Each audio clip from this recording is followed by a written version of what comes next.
There was a thing in the paper last week.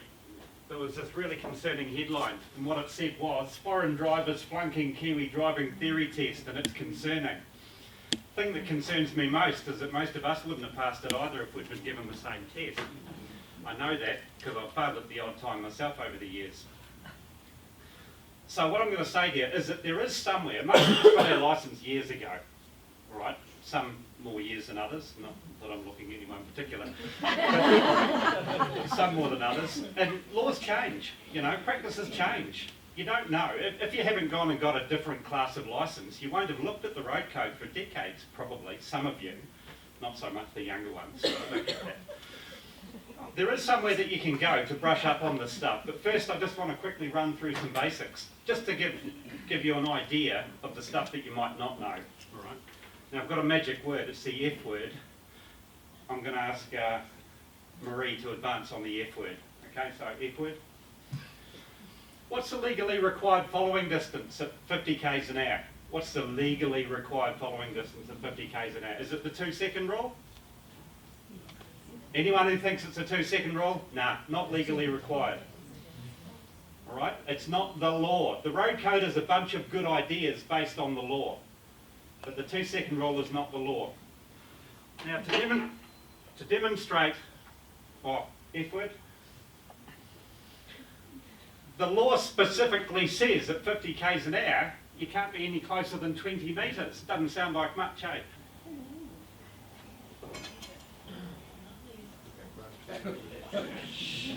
I don't need you to run, Douglas, but sure? A little bit of haste. Okay. I want you to walk that way until you get to 20 metres. 1, 2. No, 20 metres, you'd be gobsmacked. I'll put my glasses on. You'd be gobsmacked. No, you have to keep going. Keep going. Keep going. This is the legally required following distance at 50 k's an hour. Yeah, I was actually. JC, it's 21 JC. Okay, I was actually going to go the other way and get you out in the corridor, but decided against that. So that's the legally required following distance at 50 k's an hour. It's the law. But do we do it? Hell no. Okay, now here's the other news. 50 k's an hour. Get off the stage. Oh, sorry. 50 k's an hour equals 13.8 metres per second. In 2 seconds, you've travelled 27.6 metres. So if you're applying the 2-second rule, you're actually 27.6 metres back. You're not 20 metres, which is what the law says. The 2-second rule is gold. It puts you further back than you're legally required to, and some, which is a good idea. So, but it only works if you actually do it. Now, I've been the guy that's going out Blenheim Road on the troll bike, and you know, you see out in the outside lane, there's a guy doing 60 k's an hour, and there's someone in a blue XR6 Falcon tucked right up his backside, 4 or 5 metres back at 60 k's an hour. So you roll out, you bells and whistles, you pull them over, g'day mate, how you going, how far back you're supposed to be, 2-second rule. So everyone knows the 2-second rule. Does anyone actually apply it? Because it only works if you actually apply it. Right, so let's go with that one, all right? Just remember, the road code is not the law. That's the law, but go with the road code, 27.6 metres. Count it out. And just because I bought these chocolate bars and I'm going to give them away, this one, we'll go with that one. F word. What's the legally required, what's the maximum amount of alcohol you're allowed to have in your breath? This changed a few years ago, when you're over 20 years of age. How much is it? Do we all know that? Have we got anyone who's prepared? There's a chocolate bar writing on this. Anyone prepared to have a guess? Go on. Is it 250 millis something? 250 micrograms of alcohol per litre of breath. Okay, there's a graduated system now. If you go over 250 but less than 400, you get an instant fine and you get 50 demerit points. If you're over 400, which is what the old limit was, Yeah. you're still going to see a judge. And that's when you lose your licence. Okay? So it's a graduated system now. Marie, could you click on that video for me, please?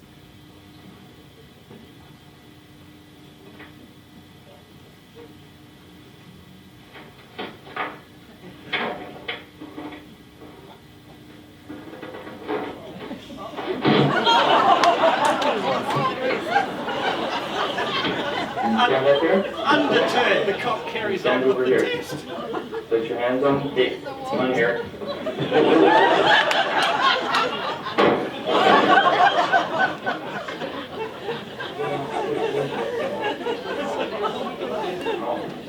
I think it's fair to say that he's well in excess of the legal limit.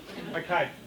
2013 we killed 253 people on our roads. That's the best year we've had in a really, really long time. This is a non-road code thing. In 2018, that's last year, we killed 377 and we're all aghast about it. What was the worst year for killing people on the roads in New Zealand? And Mark Chamberlain, you can keep this to yourself. 19 what? Well, that's close to a chocolate bar, but not quite. 1970.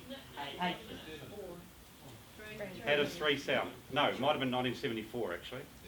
Yeah, Commonwealth Games. 843 people we killed on the roads then. 843. So yep, it's tragic what's going on now, but it used to be a whole lot worse. Didn't have to wear seatbelts back then. Drink driving was a national sport where you did your absolute best to get away from the local traffic cop, and your average policeman didn't care much about it. So 843, it's hideous. All right, now, at a stop sign, where do you actually have to stop?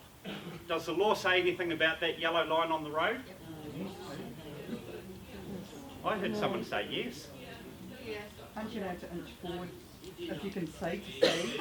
The law does not mention the yellow line on the road. Doesn't get a mention. On a driving test, they expect you to stop at the yellow line, before the yellow line, but the law doesn't mention it. That's what the law says. The guts of it is, you've got to stop in a place. There's two requirements. You've got to stop in a place before entering the flow of traffic and where you've got a good clear view in both directions. That's the only 2 requirements. Stop where you can see before entering the flow of traffic. But what it does say, and you know, I'll just clear up any ambiguity, it says stop. It doesn't say slow down, have a quick look and through you go, but it says stop, eh? This is Kate Shepherd, by the way. In Wellington, at some of the traffic lights, they have a green pedestrian figure that's Kate Shepherd. How's that for a little bit of innovation? And it's actually within the rules. Is a pedestrian allowed to cross when there's no green man showing? You know when you walk up to the traffic lights and you have a look over the other side and there's 2 pedestrian lights. That one's red, that one's green, but neither of them are lit. Are you allowed to cross the road?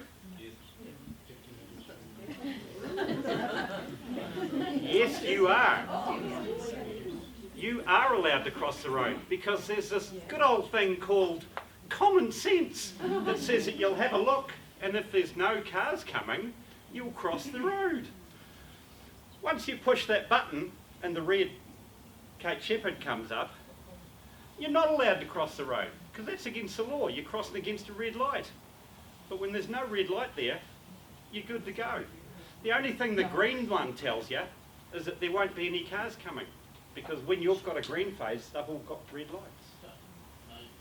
So a pedestrian can cross. What really rips my ration card is when people come up, they press the button, then they have a look, nothing's coming, and off they go. Because that means that some poor bugger in a car is going to have to stop for a pedestrian that's long gone. Doesn't that rip your ration card? Well, it rips mine. Yeah, short answer is yes. That's the big long answer, but the short answer is yes. Used to see a lot of this, not so much anymore. Are you allowed to wear your seatbelt under your arm?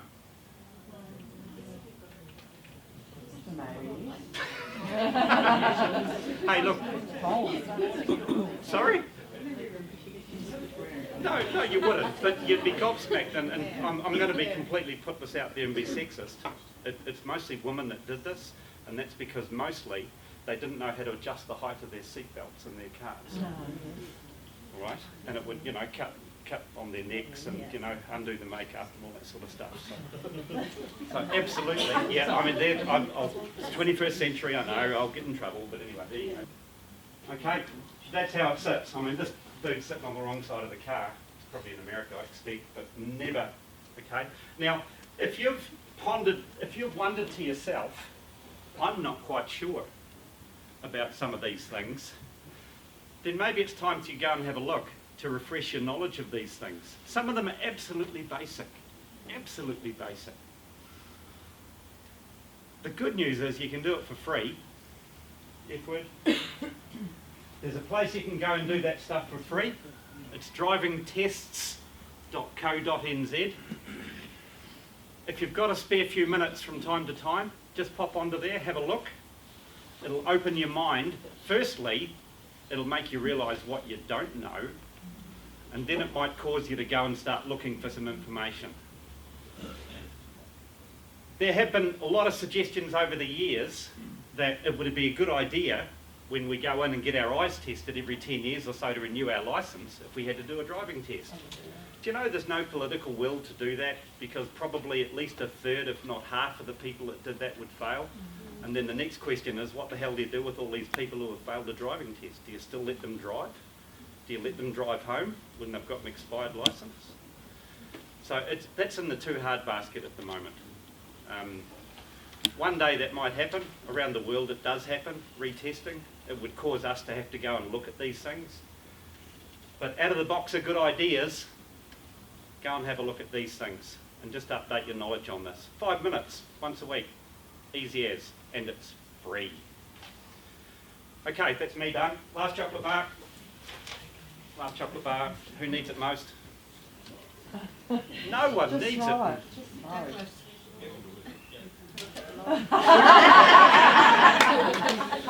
All right, and before you think that foreign drivers are the biggest problem, have a look in the mirror.